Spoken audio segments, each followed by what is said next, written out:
Hi friends, నేను Yogesh. Welcome back to my channel to be honest content. ఈ వీడియోలో మనం జగపతి బాబు యాక్ట్ చేసిన వదల అనే ఒక మూవీ రివ్యూ చూడబోతున్నాం. ఈ మూవీ మనకి కరెంట్లీ ఓటీటీలో అవైలబుల్గా ఉంది, అమెజాన్ ప్రైమ్ వీడియోలో. ఇందులో మెయిన్ కాస్ట్ చూసుకున్నట్లయితే జగపతి బాబు, హృతికా శ్రీనివాస్ అండ్ లయ, వీళ్ళు ముగ్గురు కూడా మెయిన్ లీడ్స్గా యాక్ట్ చేశారు. ఈ మూవీ ప్లాట్ ఏంటంటే, జగపతి బాబు ఒక ఆర్థోపెడిషన్ అంటారు కదా, ఆర్థో డాక్టర్ అనమాట. ఆయన ఒక రోజు ఒక అమ్మాయి యాక్సిడెంట్ అయితే తనని సేవ్ చేసి తనకి ట్రీట్మెంట్ ఇస్తారనమాట. సో తనతో కొంచెం ఫ్రెండ్లీగా మాట్లాడతారు. దాంతో ఆ అమ్మాయి జగపతి బాబు మీద చాలా అబ్సెస్డ్గా ఉంటుంది. సో ఎందుకు అంతలాగా అబ్సెస్డ్గా ఉంది, అసలు తన పాస్ట్ ఏంటి, తను ఎవరు ఏంటి అన్నదే మనకి మిగతా స్టోరీ. ఈ మూవీ టోటల్గా ఒక 2 hours 5 minutes 10 minutes అలా ఉంటుందన్నమాట.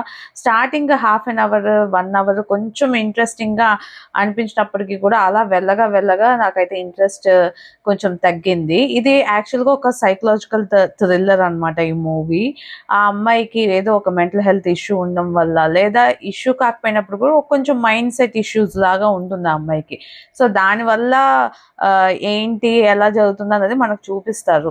స్టార్టింగ్లో ఆ అమ్మాయి వైపు నుంచి ఉండే ఇంట్రెస్ట్ వేరేలా చూపిస్తారు, బట్ క్లైమాక్స్కి వచ్చినప్పటికీ ఆ ఇంట్రెస్ట్ ఏంటి అన్నది మనకి పర్ఫెక్ట్గా చూపిస్తారు. మరి ఎందుకు అలాగా అంటే డిఫరెంట్గా చూపించడానికి ట్రై చేశారు స్టార్టింగ్లో అన్నది నాకు అర్థం కాలేదు. మేబీ మనం ఈజీగా గెస్ట్ చేసేస్తామని అలా పెట్టారేమో అని నాకు అనిపించింది. ఓవరాల్గా అయితే నాకైతే ఈ మూవీ నచ్చలేదు. ఇంకొంచెం ఇంట్రెస్టింగ్గా తీసుకెళ్ళొచ్చేమో, బట్ ఈ మూవీ అంతగా ఏమీ బాగాలేదు. బట్ మేము ట్రై చేస్తాము అంటే ఒకసారి ట్రై చేయండి. ఇందులో కాస్ట్ యాక్టింగ్ మెయిన్గా ఎవరైతే అమ్మాయి ఉందో, హృతికా శ్రీనివాస్, ఆమె ఎవరో కాదు, అమలావా కాదు, ఒక ఓల్డ్ హీరో జగపతి బాబు మూవీలోనే శుభలగ్నం మూవీ ఉంటారు కదా, ఆ మూవీలో హీరోయిన్ వాళ్ళ మేనగోడలు అనుకుంటా ఈమె. సో తిను కూడా బాగా చేశారు, బాగానే అనిపించింది యాక్టింగ్. సో ట్రై చేయాలనుకుంటే ట్రై చేయండి. ఈ మూవీ మనకి కరెంట్లీ అమెజాన్ ప్రైమ్ వీడియోలో అవైలబుల్గా ఉంది.